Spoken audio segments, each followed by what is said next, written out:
Now we spent a little time talking about the spindle of the machine, and this spindle is actually a 4-speed spindle. It's 1600, 3500, 6000 and 8000 RPM for this spindle. But one of the really standout features of this spindle assembly is that it is an interchangeable spindle. And what that means is that this entire spindle pops out of the machine, and you can actually leave the tooling right on the spindle and leave all of your spacers prefixed in their set spots so that you can go back in and drop it into the machine and go back to work and simply drop in another spindle with your tooling already on there. You can also change sizes of spindles. Now the machine comes supplied with an 1¼ inch spindle, and you can get more 1¼ inch spindles, or you can purchase a 3/4 inch spindle. And this is what the interchangeable spindle looks like, and you can see that it has a nice long heavy taper on the inside, and this is held into the machine with this very heavy duty castellated nut right here, and this simply secures the entire spindle in the machine. This is a replacement 1¼ inch spindle, and again you can have this already preloaded with your tooling on here. And this is one of the 3/4 inch spindles that's available for this machine as well. So you have quite a few different choices of the spindles for the machine. Now of course it's an interchangeable spindle, it's a tilting spindle, but it's also a reversing spindle. And to reverse it, we simply come right up here to the control panel and have a look at the mechanism right here. This is the switch right here that allows you to reverse the spindle. And you might have a particular tool on there that requires that you flip it upside down, and when you do that you'll need to reverse the rotation, and you simply do that by flipping this switch right here. This is the neutral position and forward and reverse for the spindle. You also have your speed indicator lights right here, and this shows you that it is a 4-speed spindle. 1400, 3500, 6000 and 8000 RPMs are the speed range of the spindle. Now we've got the back cover of this machine removed, and you can really see the internal workings.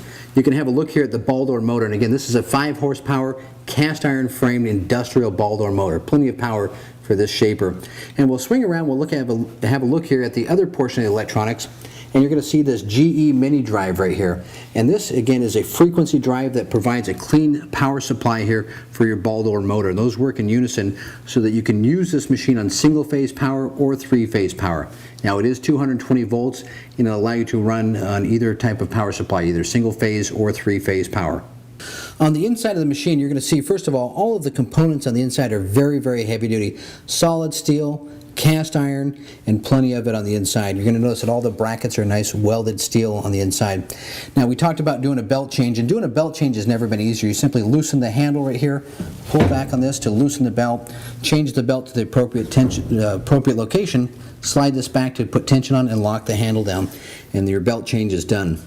Now when you've done your belt change, one of the things that you'll notice is that the belt is going to raise and lower on the inside of the machine, and this little handle right here allows you to go through and position this little gateway fence to select the speed on the inside, and this will correspond to the lights that are on the outside of the machine and let you know what the speed range for the machine is. Now for convenience and for ease of operations, and particularly if you're doing tooling changes, there's a spindle lock that's built into the machine. We simply pull out on the knurled knob, give it a twist, drop it in position, and then when we spin the spindle it'll lock into position and allow us to do a tool change very, very easily. Now we talked about the spindle, but the power behind that spindle is driven by this right here, and this is a heavy duty ball door industrial motor. This is a 5 horsepower cast iron frame motor, and this is what drives the spindle. This provides plenty of reliable power for the entire lifetime of your shaper. Now you can see that the T1002 is a really capable shaper, and it's designed to be a very, very flexible shaper and allow you the maximum range of possibilities. From everything from the sliding table to the tilting spindle, reversible spindle, really make this a unique tool and a very, very flexible shaper. Now there's some other features that are available as optional accessories, and these allow you to extend that capability even more. We talked about running large diameter cutters on this one, and one of the ways that you would do that is to do tenoning cutting. And when you do tenoning cutting, you want to get away from the standard fence a little bit and go to what we call a tenoning table. And this is a cast iron tenoning table. It's designed to telescope into and out of the spindle and allow you to have full support all the way to the edge of the cutter for doing heavy duty tenon work. When you do this, you want to get rid of the standard fence assembly and install what they call a tenoning hood. And this allows you to go through and telescope in and out, and also to expose more or less of the cutter head. Now let's go ahead and install these on the machine and have a look at how they work.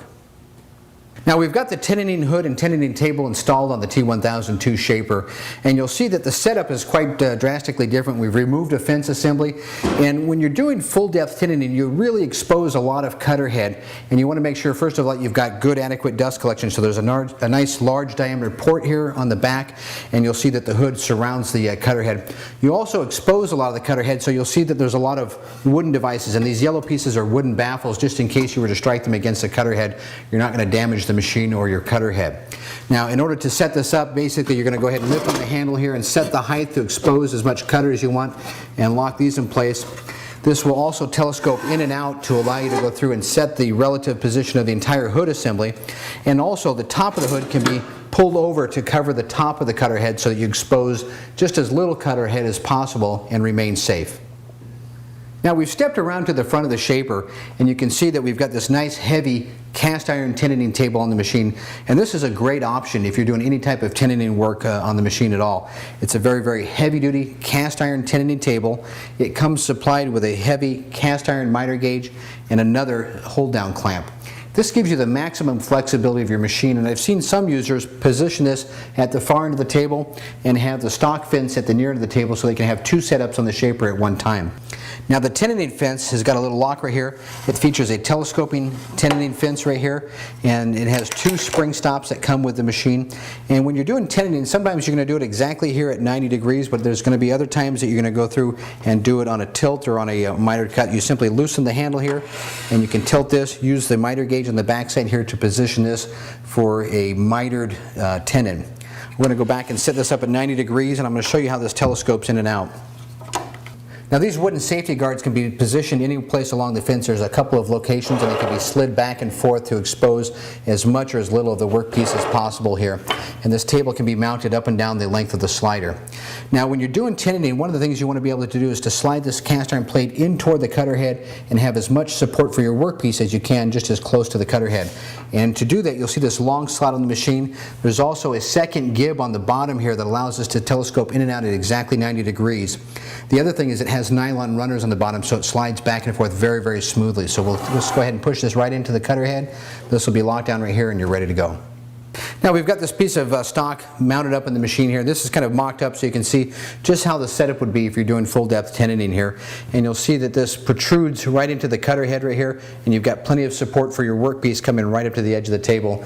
This allows you to run the tenoning cutter up and above the table. You've got the proper gap, but you've also got the proper protection for your workpiece, and you'll see it slide right through this machine quite easily here. I've got the handle position in the back, and this is typically how I'm going to set it up to go through and run this type of cut.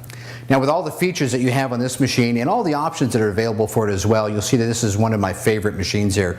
And when I choose to use a shaper in our shop here, this is typically the one I'll go with. Now if you have any questions at all about our T1002 shaper or about any of our products, you can give us a phone call directly here at toll-free 800-234-1976, or look us up on the web at www.lagunatools.com.